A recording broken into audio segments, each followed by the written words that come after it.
Christy looked around the table, where all her friends were sitting. It couldn't shake this bad feeling deep inside of her. Well, at least she wasn't the only one, she thought. By the looks of it, every single one of her friends felt the same way. Well, almost. Dorothy, the host for this evening, didn't look tense at all, which made it worse.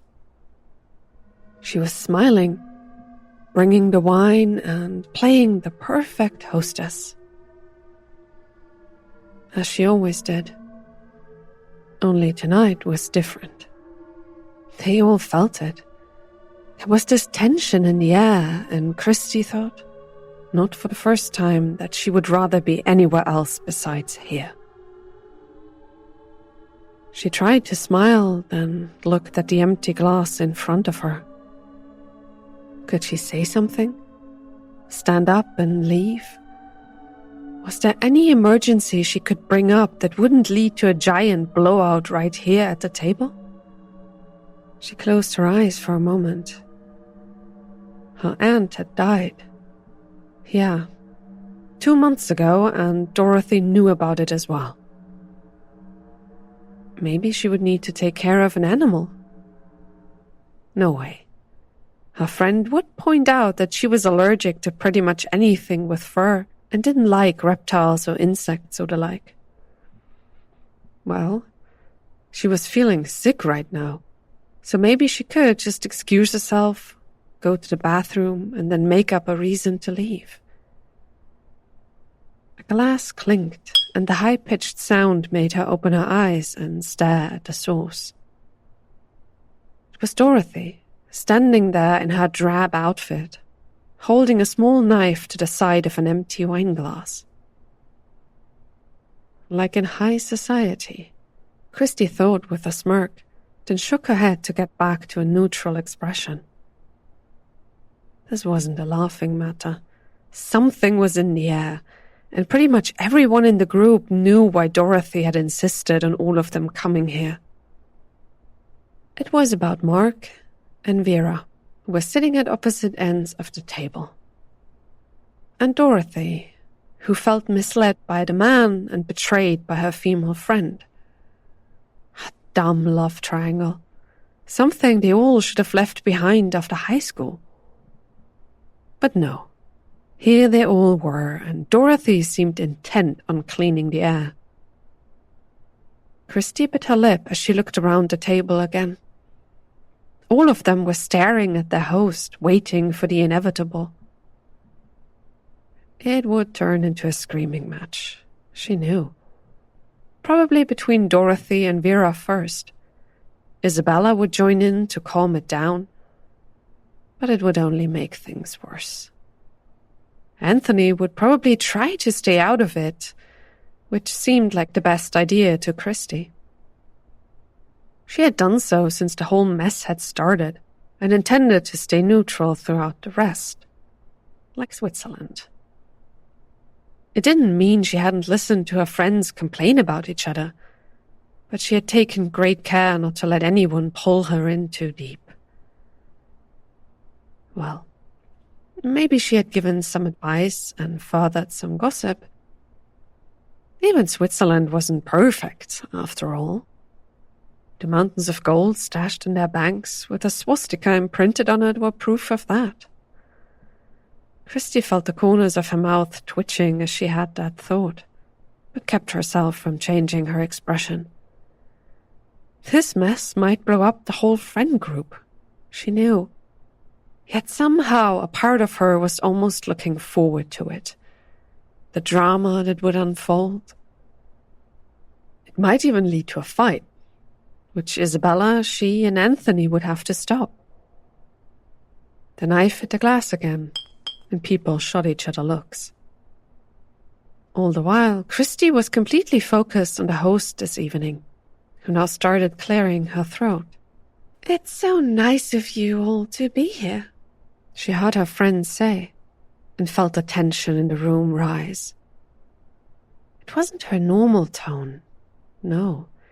Dorothy was sounding extra friendly, extra fake right now, and she knew all of them could hear it.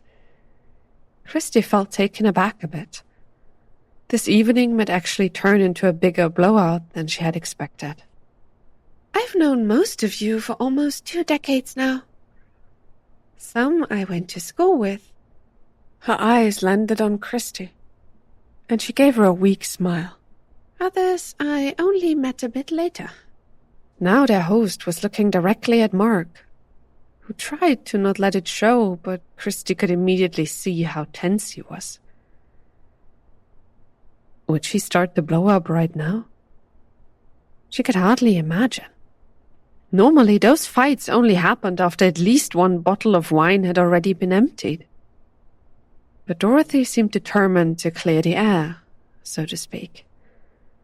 Christy noticed the other people's tense shoulders as well. Vera glared at their host with open hostility.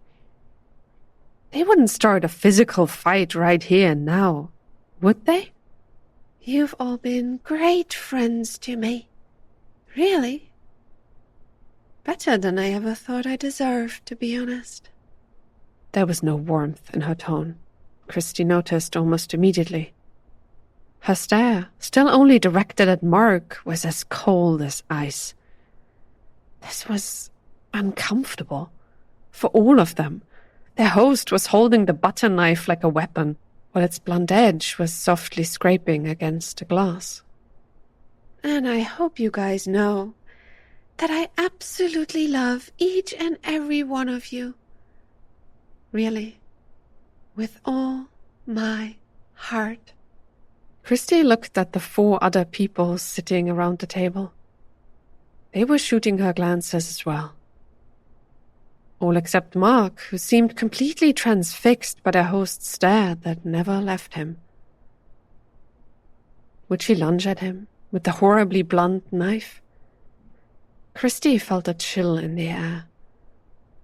This wouldn't turn into a murder. Right? Finally, Dorothy stopped staring at the man on the other side of the table and put the knife down while she closed her eyes for a moment and let out a slight chuckle. I love you all, guys. Even with all your flaws, every single one of you has grown on me.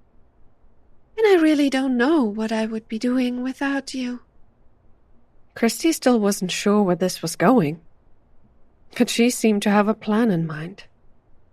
Dorothy's face turned, and she looked at Vera, who was glaring up at her. Even if we don't see eye to eye with each other sometimes, even if there's backstabbing, insults, and gossip, even if not a single one of you is adult enough to say stuff to my face. Right? Christy could see Vera grabbing the corner of the table, ready to jump up and get in her face. She had to stop this now, or the altercation would turn physical. We love you too, Dorothy. She quickly chimed in and immediately felt the people staring at her. Especially your keen insights and your calm demeanor. She heard a snort coming from Vera's mouth, but couldn't turn to look at her. Dorothy was now glaring at her openly, and there was real hostility in her eyes. So much for neutrality, she thought. You know, some people do like to gossip, while others would rather drag people to a dinner and then insult them to their faces. To each their own, I guess. She could feel not only Dorothy glaring at her, but also Isabella. Yeah, she had just thrown oil onto that fire, but at least Vera wasn't about to sucker punch their host anymore. If Dorothy really started laying into her, well, she could take it, and she knew her well enough to keep the whole fight verbal instead of physical. Christy could still feel the tension in the room. Everyone not directly involved was looking at either her or their host, waiting for the inevitable blow-up now. But it didn't come. Dorothy didn't even acknowledge what she had just told her. instead closing her eyes for a moment while her lips moved silently. She had probably tried to prepare something, and now had gotten off script. Christy wanted to roll her eyes, but forced herself to stay still and give her friend at least a bit of room to pull back the biting comments she definitely had on her tongue already. It wouldn't do to provoke her even more right now. A low, soft chuckle filled the air as the host started smiling and then finally opened her eyes again. You're right, Christy. You are right. There was this look of elation on her face, but only for a short moment, while she emphasized every single syllable of those 3 words. Christy could feel the tension in her chest. She had never seen her friend like that. It is very childish, Dorothy continued, still sporting that strange smile. Very, very much so. And since we are all adults here, we should do better, right? Only one person nodded in agreement. The rest stared at the woman, talking like she was losing her mind completely. Then again, sometimes it's fun to be a little bit childish, right? I mean, we can't all be serious all the time. So, what do you say we allow ourselves to be a bit less than adult? For a short moment, at least. Dorothy looked around the group, then finally stopped while staring at Christy again. She felt put on the spot once more, but couldn't find anything to say. The rest seemed to feel the same. Silence filled the whole room, while the host bent down next to the table and pulled a cardboard box from beneath it. All the eyes were now on that new prop. Christy's mind was racing. What was in that thing? It was big, but seemed light. It couldn't be a gun, right? This wouldn't turn ugly, right? She could see Vera sitting next to where the host was standing, tensing up. You guys can relax, they heard Dorothy say, still smiling from ear to ear. It's just a party favor. You know, to clear the air. A small token of my appreciation, you could say. The tension around the table didn't let up. Nobody moved a muscle besides the host, who was now reaching into the cardboard box. Stretch out your hands, Christy. I think you deserve it most. Isn't that right, guys? People were looking at her. No, she didn't want to play along. Isabella, sitting next to her, gave her a slight shove, and Christy would have growled at her. But as she looked across the table to Vera, she could see her nodding grimly. They wanted to know what the host had planned, and Vera was ready to jump up and punch Dorothy if she thought something bad was about to happen. Christy knew all of that, but still. Isabel tapped her foot. Her message was clear as well. Maybe they could put it all behind them if she just played along. With a groan and sigh, Christy finally relented. She stretched out her arms, palms up, and could see Dorothy grabbing something from the box but hiding it in her hands. Vera was keeping a close eye on her and was furrowing her brow. It definitely wasn't anything dangerous, at least, Christy thought. Careful not to drop it, she heard Dorothy saying in the sweetest, fakest voice yet. Christy rolled her eyes and made sure to cup her hands. The host slowly placed her hands on the open palms, and her smile got wider and weirder. Her friend's skin was cold and clammy, she noticed, just before Dorothy opened her hands, as if to drop something into her palms. The thing was hidden by the host's fingers, but Christy immediately felt something touching her skin. Small, tiny legs. 6 of them. With a shout, she shot up as the chair she had been sitting on fell backwards and rattled on the floor. She looked at her palms. There was nothing. Her hands were empty, but Dorothy smiled this wicked smile. "What is wrong with you?" she hissed, while her friend pulled back, grinning, then looked around the table. "So, who's next?" It was Vera who put a stop to it this time. Without a word, she hit the table and stood up, nodding at Mark, who seemed absolutely eager to follow her. Anthony was the next to get up while shaking his head. Then Isabella. They were all rolling their eyes and mumbling curses under their breath. Christy stood still. Dorothy was looking from her face to her hands. It was as if she could see something there. Something that made her smile in this strange way. "It's just a token of my appreciation. So you guys finally understand what you mean to me." She mumbled those words at no one in particular, while Vera and the rest had already reached the door to the apartment and left without saying anything else to her. Christy shook her head as well. "What the fuck is wrong with you?" she whispered, but didn't expect an answer. Her friend wasn't moving at all. "You are completely insane." The eyes still followed her. She wiped her palms on her shirt and rounded the table to get ready to leave. "Have fun, bitch." Christy heard a low voice, this time not sweet, but angry. She scoffed at the insult, got her jacket, and walked out into the hallway of the apartment complex. The door to the street was right in front of her, and outside she could see the silhouettes of her friends already waiting. Christy still felt strange. The sensation of some kind of big insect on her skin wouldn't go away, no matter how often she wiped her hand, and Dorothy's behavior at the table made the whole evening feel like a fever dream. Her friends looked up as she came out of the door, and all of them had that same expression on their faces. One of complete shock. Dorothy is on drugs. Maybe she had a mental break. Maybe she's taking some new medication or has experienced a traumatic brain injury. Possible explanations turned into potential rumors.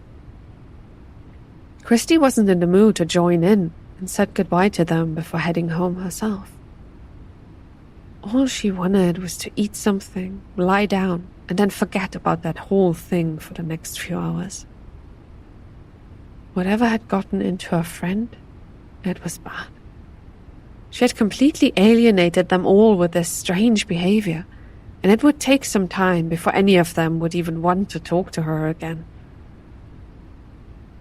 In all likelihood, Isabella would be the first to reach out and offer her an olive branch, but even that would take a week at least. She had time to calm down, Christy told herself, as she hopped into the Uber and stared out of the car's window as it drove her to her own apartment. That damned smile still bothered her. And the way she had spoken to her. Christy felt it again, the sensation of something on her skin. She wiped her palm on her pants, but the 6 tiny spots were still itching. Outside the car, the city was passing her by. Well, it wasn't like she was working with Dorothy in any capacity, at least, so avoiding her from now on wouldn't be too hard. But first, she wanted to calm down and give herself some space and time to process everything. The Uber reached her apartment complex a few minutes later. Christy hopped out and quickly walked up the stairs to her place on the 3rd floor. Her mind was still racing. What did Dorothy mean by "have fun, bitch"? Saying that to her was completely pointless, right? Vera had stolen Mark from her. She hadn't been involved in that at all. Dorothy's problem should be with the other 2. Christy opened the door to her apartment slipped inside and closed it quickly behind her. And what was the point of that cardboard box? Just some dumb prank to show her that she meant nothing to her? That was far too elaborate for an insult, right? Wouldn't it have been better to gift everyone at the table an empty present? It would have brought the message across more clearly. But she had singled her out. Christy just shook her head, kicked off her shoes and put her jacket on one of the hooks before walking through the rooms of her apartment. She still had some leftovers from yesterday, so at least she wouldn't have to cook, she found as she looked in the fridge. But first, she needed to just sit down and relax for a bit. Christy walked into her living room, chose a big, comfy chair, and plopped herself down on it. What a mess of an evening, she thought with a sigh. Maybe it would be best to pull back for a time as well. Christy closed her eyes and let her body relax. She could feel how tense her shoulders had been as they finally stopped cramping up and her whole back seemed to let go. Slowly, she felt like she was starting to sink into the big, soft chair, let her head roll to the side, and took deep and long breaths. Everything would be okay, Christy told herself. She closed her eyes, then opened them again, and felt as if something had changed already. Was this a dream? The colors had drained from her apartment. There was a strange whisper in the air, yet somehow the noise of cars passing by wasn't there anymore. Worst of all, she couldn't move. Christy blinked. That still worked, but as she tried to shift her legs, arms, or body in general, nothing happened. Was this sleep paralysis? She had heard of it, but had never before experienced something even remotely comparable. Christy could feel fear rising up in her, but closed her eyes and fought to suppress it. No, she mustn't panic, she told herself. There wasn't anything wrong with her, and nothing could happen to her. After all, she was alone and safe in her apartment, and she was still breathing. The only thing that had changed was that she was now half asleep and half awake. Her mind could play tricks on her, but even that wouldn't be dangerous. Nothing could hurt her here. Christy felt something move on her skin. At first, it was like someone was tickling her wrist, but as she concentrated on that feeling, her pulse seemed to quicken. She knew that sensation. 6 tiny legs were scraping over her skin. Slowly, leisurely, but definitely there. She could feel each of the 6 legs, the hard and cold chitin, as they lifted up, then set back down a tiny bit further up her wrist. It tickled, but worse than that, revulsion gripped her. Just like at the table, when Dorothy had put this thing on her. Christy strained her eyes to look down, but couldn't see her wrist without turning her head. Her whole body was still frozen in this relaxed position. It's just a dream, she tried to tell herself, but part of her already rejected that idea. If it was just a dream, then why did it remind her so much of the sensation she had experienced at the table? The thing kept moving. It was already past her wrist and was slowly making its way up her arm. Christy wanted to scream, but her vocal cords didn't move. A drawn-out growl was all she could manage, and in the silence around her, it sounded like a wounded animal straining to get back up on its feet. She could feel it, taking another set of steps, It wasn't hurrying, wasn't racing up her arm, but kept the same slow pace. As if it wasn't scared of being squashed at all. Did it know she couldn't move? Christy strained against the paralysis, yet her body still didn't respond. Out of the corner of her eye, she could slowly see something appearing on her right arm. Right now, it was nothing more than a smudge in the blurry periphery of her vision. But Christy could feel her heart starting to race as she caught the first glimpse of it. It was pitch black against her skin and seemed to slowly shift whenever she felt the feet moving again, tickling her once more. The thing wasn't stopping. It was coming up her arm toward her face. She could feel one of its legs touching the sensitive skin in the crook of her elbow. Christy howled in her mind. This damn dark smudge in her vision slowly seemed to grow more and more rigid. Its one leg was already in her field of view. The long, black, stick-like thing with tiny hooks on its end was holding onto her skin as the body of the insect seesawed before another leg appeared next to the one she could see. It was coming up. Christy screamed with all her might, but nothing except a low groan managed to get out of her throat.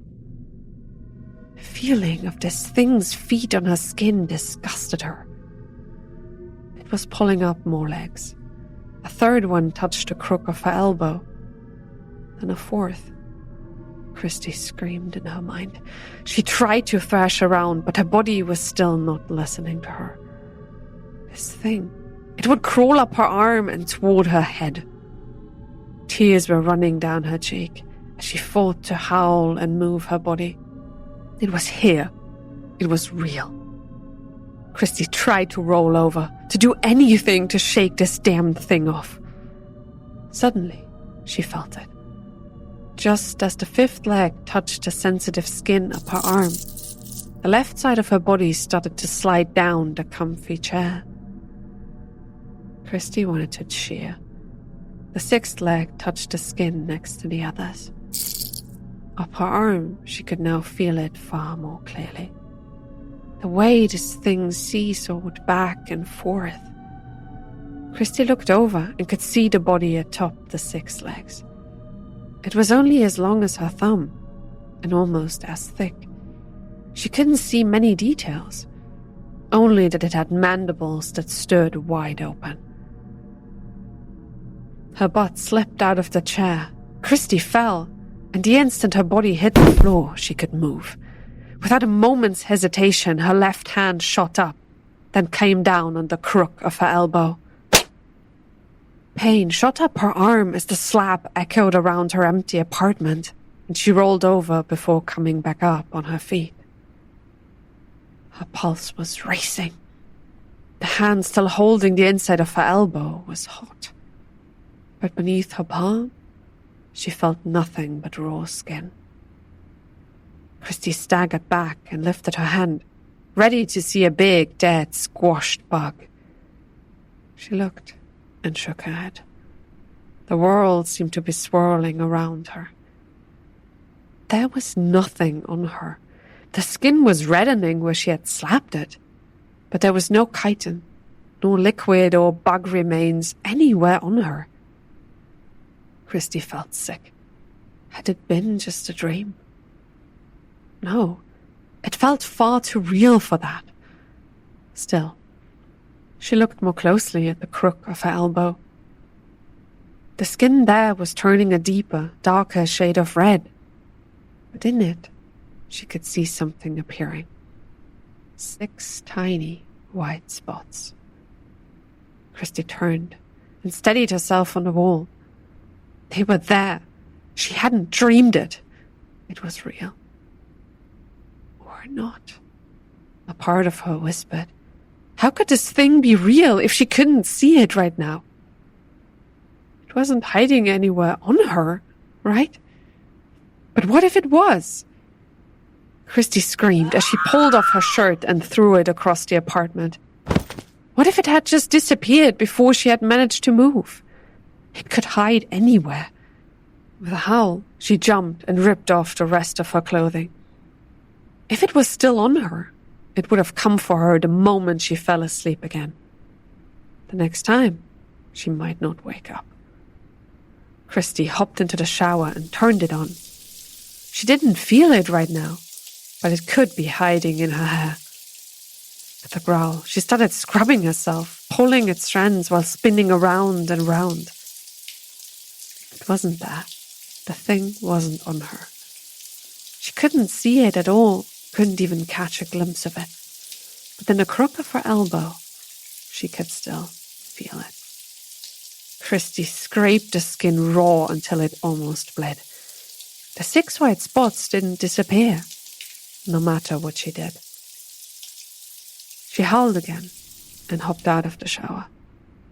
Dorothy had done something to her. Maybe she had drugged her. Christy felt a glimmer of hope. Her phone! She ran out of the bathroom, slid around the corner on wet feet, grabbed her phone and dialed the emergency number. I think I've been drugged. Please, help me. She almost screamed into the phone as soon as the call was established. The man on the other end of the line said something, but Christy couldn't hear him. She could see herself in the mirror, standing there, wet and panicked, and on her arm, she saw a shadow. With her scream, she whirled around, felt her feet slipping on the wet spot beneath her soles, and fell backwards. The phone clattered over the floor as the back of her head hit the ground. She felt dazed, confused. A painful headache shot through her skull. She had to finish the call, tell them where she was. Christy tried to roll over and get up, but suddenly found herself completely unable to move again. What? She wanted to say, but neither her throat nor her mouth responded. Tears were still swimming in her eyes, and she blinked them away. Christy tried to make sense of what she was seeing. She was lying on the floor of her apartment in a puddle of water. Her right arm was stretched out, and on it she could see a black spot. A tiny leg touched the skin above her elbow. Then another, and another. Christy screamed in her mind as the thing came into focus. This time, she could see it clearly. It was crawling up her arm. One leg at a time was seesawing back and forth like a stick insect. Tears were shooting into her eyes again. It moved, slowly, leisurely. Its legs touched her skin and left tiny scratches as its long body got closer and closer. She could feel her heart racing as she helplessly had to watch it walking up her arm. It reached her shoulder, where it stopped for a moment, and Christy wanted to cry. This thing wasn't done yet, she knew. She could feel its heat on her skin. The tiny legs that tapped around the shoulder. It was looking for something. One of the legs got pulled up and extended itself into the air toward her chin. Christy screamed in her mind and felt her sanity cracking. It was coming for her face. She could see it so clearly. The black chitin of its legs softly swayed back and forth in the rhythm of its body.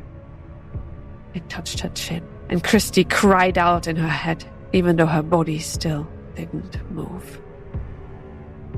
The leg was followed by a second one, then a third.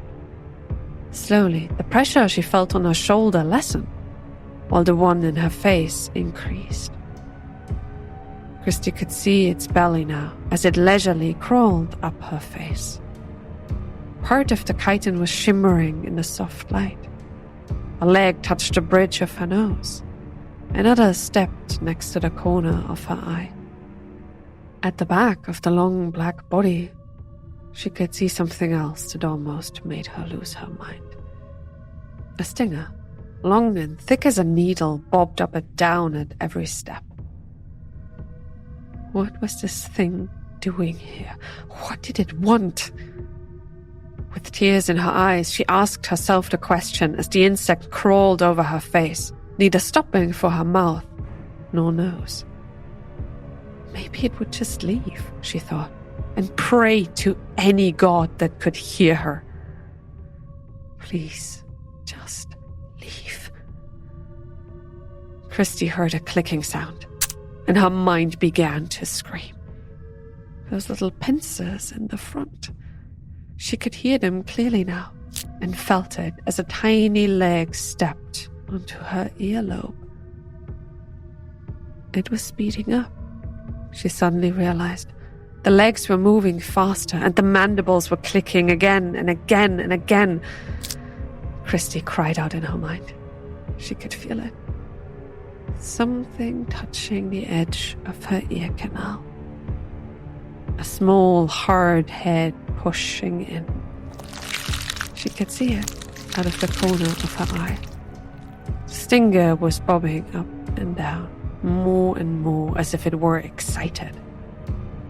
Christy wanted to howl as suddenly the door to her apartment burst open, and in rushed uniformed officers together with paramedics.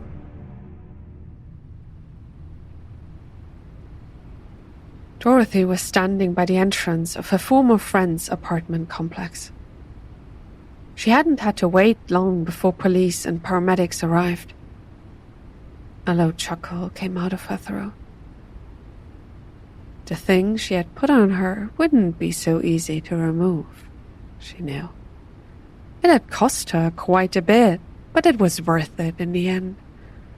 There were 4 more she had to distribute. Every one of them would end like Christy did. The loudmouth of the group. Don't worry, they will join you soon, she whispered as she propped her back against a house on the other side of the road. The paramedics were coming back, rushing her former friend out on a stretcher. Dorothy chuckled. Blood was trickling from Christy's ear. It had started burrowing already, she thought, and couldn't help but smile. I told you to have fun, you bitch, she hissed, and lifted up the cardboard box she was carrying. Inside, 24 legs were scurrying around, waiting for their new hosts as well. Yeah, it would be fun, she thought, then turned away and got back into her own car, just as the doors to the ambulance fell shut, and its siren cut through the noise of the night.